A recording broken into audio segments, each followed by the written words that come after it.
Namaskar students, I am Varsha Gupta. Today we are revision our chapter number 1, solar system, the planet Earth and the solar system.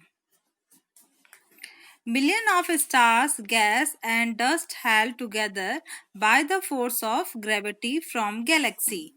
The universe consist of million of gases. जो हमारा universe है उसके अंदर जो ये gases हैं, Galaxy है, वो गैलेक्सी में क्या है, गैलेक्सी में हमारे मिलियन ऑफ स्टार्स हैं, गैसेस हैं, डस्ट हैं, ये सब एक दूसरे से ग्रेविटी फोर्स से जुड़े हुए हैं ना.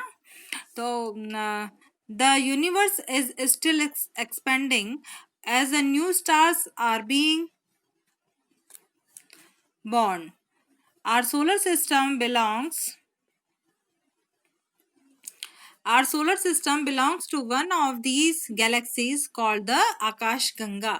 हमारे सोलर सिस्टम में ही एक गैलेक्सी कौन सी है जिसको हम कौन सी मतलब जो हमारा सोलर सिस्टम है वो कौन सी गैलेक्सी के अंदर है, आकाश गंगा के अंदर है, या इसको हम मिल्की वे गैलेक्सी भी बोलते हैं. इसको मिल्की वे गैलेक्सी क्यों बोलते हैं? This galaxy is named so because it is like a wide band of light. Wide band of light की तरह ये नजर आता है. It consist of millions of stars. The sun is one such star. हमारा जो सन है वो भी एक स्टार है. अब now next topic is star. Star are huge burning balls of hot gases which glows and shine in space. ये जो हमारा स्टार्स है ये क्या है, एक हॉट गैसेस का, burning balls of hot gases का है और ये शाइन करता है स्पेस के अंदर. They are self luminous. ये जो अपनी इस खुद की शाइन है इसकी, they appear as tiny specks in the sky as they are far away from us. Stars appears to twinkle. हमने आपने रात में स्टार्स देखे होंगे, वो क्या करते हैं, ट्विंकल करते हैं. This happens because light from the star has to pass through different layers of the atmosphere with varying densities. ये क्यों अपेयर करते हैं? क्योंकि इनके पास से जो लाइट निकलती है ये star has pass through different layers, अलग अलग लेयर्स में निकलती है जो एटमॉस्फेयर के अंदर, और इनकी जो डेंसिटी होती है वो भी अलग अलग होती है. All stars except the pole stars appear to move from east to west due to the rotation of the earth on its own axis from west to east. Pole stars के अलावा बाकी के सारे जो स्टार्स हैं उनको अपने ही path पर वो रोटेट होते हैं वेस्ट टू ईस्ट, और जबकि पोल स्टार का जो डायरेक्शन है वो क्या है, ये मूव करता है east to west. Okay, next topic is constellation. Constellation में क्या है, stars galaxy star group of cluster together to form fantastic pattern of creatures, monsters, brave heroes and beautiful heroines.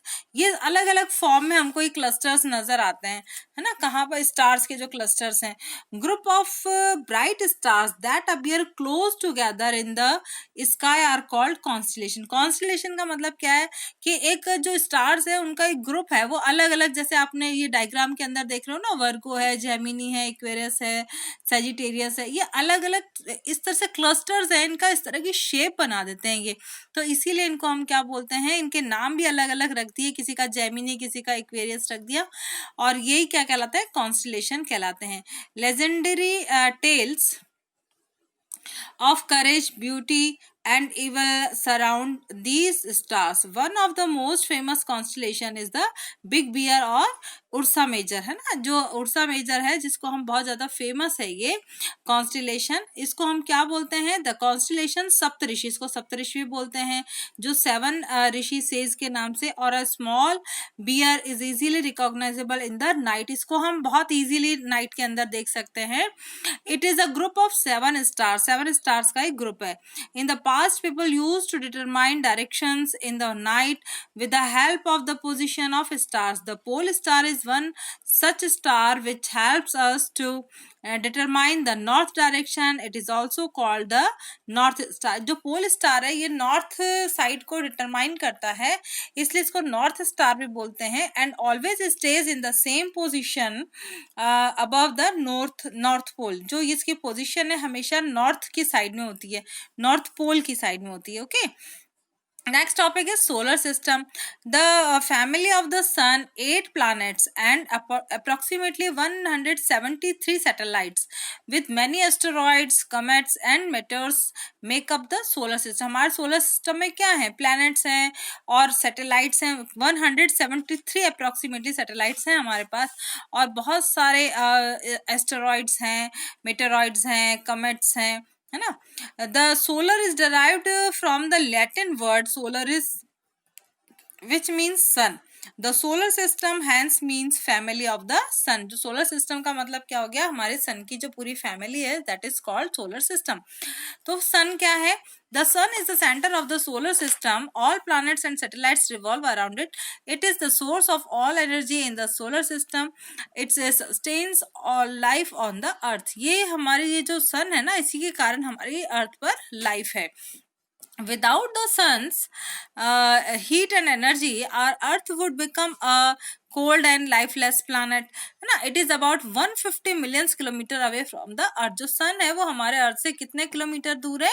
150 kilometre दूर है. और जो sun से जो लाइट हमारे अर्थ पर आ रही है, इसी कारण से हमारे अर्थ पर लाइफ है. अदरवाइज यहाँ पर क्या होता है? ये पूरा जो प्लानट है पूरा कोल्ड होता है और यहाँ पे कोई लाइफ नहीं होती. The sun is made up of hydrogen and helium. दो तरह की गैसेज इसमें है. द कन्वर्जन ऑफ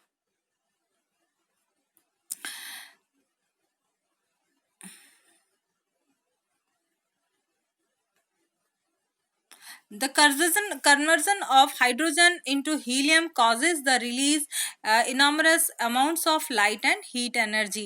जब ये हाइड्रोजन हीलियम में कन्वर्ट होती है ना, तो इसके कारण बहुत सारी हीट और लाइट एनर्जी निकलती है.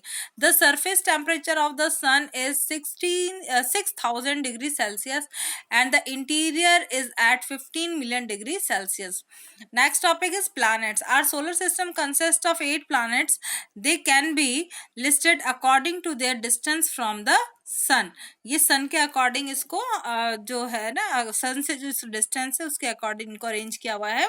तो मरकरी, वीनस, अर्थ, मार्स, जुपिटर, सैटर्न, यूरेनस और Neptune. The last planet is Jupiter, whereas the largest planet is Jupiter. सबसे बड़ा planet कौन है? Jupiter है. Whereas the smallest planet is Mercury. इसको ये important है, इसको learn करेंगे आप अच्छी तरह. The planets move around the sun on fixed path. These paths are elongated. This movement is called revolution. The path on which they move are called orbits. जिस path पर जो हमारे ये planets move करते हैं ना, उसको हम क्या बोलते हैं? ऑर्बिट्स बोलते हैं. Each planet has its own fixed orbit. हर जो प्लैनेट है वो अपने फिक्स्ड ऑर्बिट में मूव करता है. ये नहीं एक दूसरे की लाइन में चला जाएगा, सबकी अपनी अपनी लाइन अलग बनी हुई है. While planets revolve around the sun, they also move around on their own axis. वो अपने भी, जैसे वो सन के आसपास राउंड करते हैं और वो अपनी एक्सिस पर भी राउंड करते रहते हैं. This movement is called rotation. Okay. Planets move around the sun is anti clockwise direction. जो प्लैनेट्स हैं वो सन के आसपास जब घूम रहे हैं तो एंटी क्लॉकवाइज घूमते हैं ना, west to east. Planets have no heat. Planets की अपनी कोई हीट नहीं होती और लाइट ऑफ देयर ओन. ना तो लाइट होती है और ना हीट होती है. ये किससे रिफ्लेक्ट होते हैं? किस लाइट लेते हैं? ये सन से लेते हैं. They reflect the light of the sun. The word planet means wanderer in Greek. Planets were named so because they always seem to wander. All planets do not take the same time to complete the revolution. Planets close to the sun have smaller orbits or compared to planets further away from the sun. Hence, Mercury takes only 88 days to complete one revolution. जो Mercury है उसको 88 days लगते हैं पूरा एक revolution करने में, as compared to our Earth which takes 365 days and 6 hours to complete it. Planets are categorized into two categories, inner and outer planets. Inner planets में क्या क्या आते हैं? मरकरी, वीनस, अर्थ और मार्स. 4 प्लैनेट्स हमारे कौन से? इनर प्लैनेट्स हैं. और ये इनर प्लैनेट्स हैं और ये क्या है? क्योंकि सन से बहुत ज्यादा क्लोज है ना, इसलिए इनको इनर प्लैनेट्स कहा गया है. And they made up of rocks. ये रॉक से बने हुए हैं. These are also called terrestrial planets. Outer planets में क्या आते हैं? जुपिटर, सैटर्न, यूरेनस और नेपच्यून आते हैं. और these are huge planets made up of gases and liquids. Gases और लिक्विड से ये जो प्लैनेट्स हैं वो बने हुए हैं. Mercury is the nearest planet to the sun. सबसे जो नियरेस्ट प्लैनेट है सन का वो कौन है? फर्स्ट नंबर का मरकरी है। और नेपच्यून जो लास्ट नंबर का है फार्थेस्ट प्लैनेट है। Saturn has the ring around it. Venus is closest to the earth. Venus is considered as a earth twin. ये भी इंपॉर्टेंट लाइन है। जो वीनस है उसको अर्थ ट्विन का नाम दिया गया है क्योंकि ये जो इसकी साइज और शेप है ना वो बिल्कुल अर्थ के जैसी है, इसलिए इसको अर्थ ट्विन कहा गया है। Planets are spherical in shape. Spherical होते हैं। They move around the sun in elliptical path. Elliptical path का मतलब होता है एक ओवल शेप के अंदर ये बहुत बड़ा जो एक गोला सर्किल बनाते हैं, बड़ा सर्किल बनाते हुए ये राउंड करते हैं। These are called orbits from west to east. Each planet takes a different time to complete one revolution and rotation. Okay students, ये जो इंपॉर्टेंट अंडरलाइन किए हुए हैं इनको आप अच्छी तरह से लर्न करेंगे। Thank you and have a nice day.